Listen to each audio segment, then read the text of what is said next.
नमस्कार दोस्तों। तो आपका मेरे चैनल पर स्वागत है।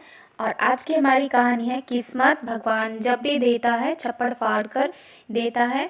तो आज की कहानी को सुनने से पहले जिन लोगों ने चैनल को सब्सक्राइब नहीं किया है तो चैनल को सब्सक्राइब कर लीजिए और शेयर भी कर दीजिए। आपके एक सब्सक्राइब और लाइक से हमें अच्छी अच्छी कहानियाँ बनाने के लिए प्रेरणा मिलती है। तो कहानी को शुरू करते हैं।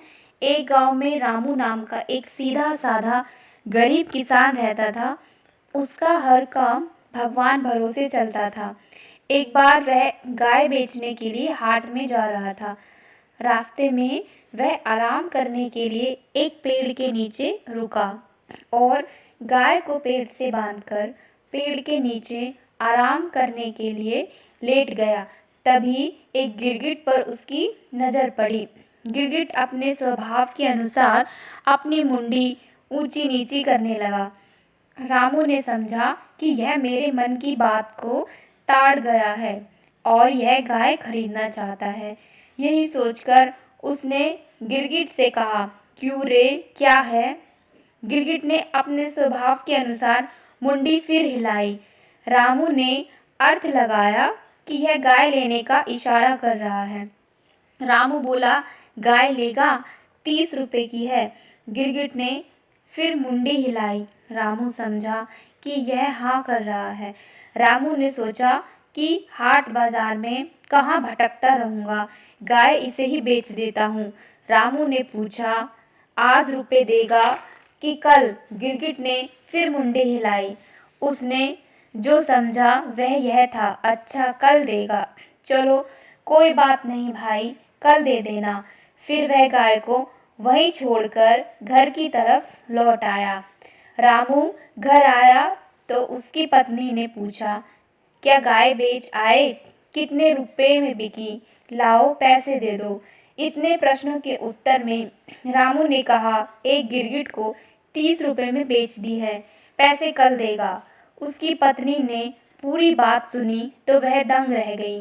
वह बोली, तुम पागल तो नहीं हो गए हो? कहीं गिरगिट भी गाय खरीदते हैं और वह पैसा कैसे देगा? घर के दूसरे लोगों को जब मालूम पड़ा तो उन्होंने उसे खूब खरी खोटी सुनाई। फिर गांव में जिसे जिसे पता चला वह सभी उसकी हंसी उड़ाने लगे। लेकिन रामू पर किसी भी बात का कोई असर नहीं पड़ा। दूसरा दिन सूरज निकलते ही वह घर से निकल पड़ा। रामू ने जब उस पेड़ के पास जाकर देखा, उसे ना तो कोई गाय दिखाई दी ना ही गिरगिट। उसने सोचा, गिरगिट कहीं घूमने फिरने गया है, चलो आसपास घूमकर देखते हैं।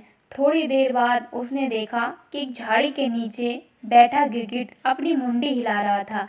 देखते ही रामू बोला, ला रे, मेरे पैसे दे। फिर रामू ने उसकी ओर हाथ बढ़ाया तो गिरगिट पीछे सरका। रामू जरा और आगे बढ़ा तो गिरगिट अपने बिल में घुस गया। रामू ने सोचा, शायद वह अंदर रुपए लेने गया है। थोड़ी देर प्रतीक्षा की, फिर वह उठा और अपने पास एक लकड़ी से बिल को यह कहकर कुरेदने लगा, चल भाई, बहुत देर हो गई, मुझे पैसे दे दे जिससे मैं घर जाऊं। 2-4 बार कुरेदने से उसे वहां चांदी के, सोने के सिक्के नजर आए। रामू ने समझा यह सिक्के गिरगिट ने भीतर से दिए हैं।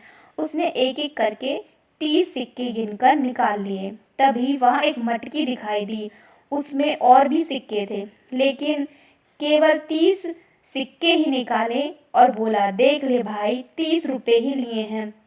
रामू ने फिर से मटकी को मिट्टी में छुपाकर अपने घर की राह पकड़ ली। घर जाकर सिक्कों को अपनी पत्नी को देते हुए उसने सारा किस्सा सुनाया। उसकी सारी बातें एक पड़ोसी बड़े ध्यान से सुन रहा था। उस पड़ोसी ने लालच में सोचा कि मैं अभी जाकर वह मटकी ले आता हूँ। रात को वह उस जगह पहुँच गया जहाँ से रामू ने सिक्के निकाले थे। उसने धीरे धीरे उस जगह की मिट्टी को हटाया तो वहाँ उसे एक मटकी दिखाई दी। मटकी के अंदर जब उसने देखा तो उसमें बहुत सारे बिच्छू दिखाई दिए। जैसे तैसे रामू के पड़ोसी ने मटकी को ढका। फिर सोचने लगा, रामू ने मुझे धोखा दिया है और झूठ बोला है, यहाँ कहाँ सिक्के हैं। यही सोचकर उसने मटकी का मुंह अच्छी तरह बांधा और घर की ओर चल पड़ा। घर पहुंचने के बाद उसने रामू की छत की खपरेल को हटाकर मटकी का मुंह खोलकर बिच्छू को ढेल दिया और फिर चुपचाप घर चला गया। इधर रामू के ऊपर चांदी और सोने के सिक्के टपाटप गिर रहे थे। उसकी आंखें खुल गईं। उसने पत्नी को जगाया और बोला, देख भगवान ऊपर वाला जब भी देता है तो छप्पर फाड़ कर देता है। कहानी से हमें सीख मिलती है कि भगवान उतना ही देता है जितना हमारी किस्मत में होता है। इसलिए कभी भी लालच नहीं करना चाहिए और परिश्रम करते रहना चाहिए। धन्यवाद दोस्तों कहानी को अंत तक सुनने के लिए। और वीडियो आपको पसंद हुई तो लाइक कर देना और चैनल को सब्सक्राइब कर देना। मिलते हैं आपसे एक अगली कहानी।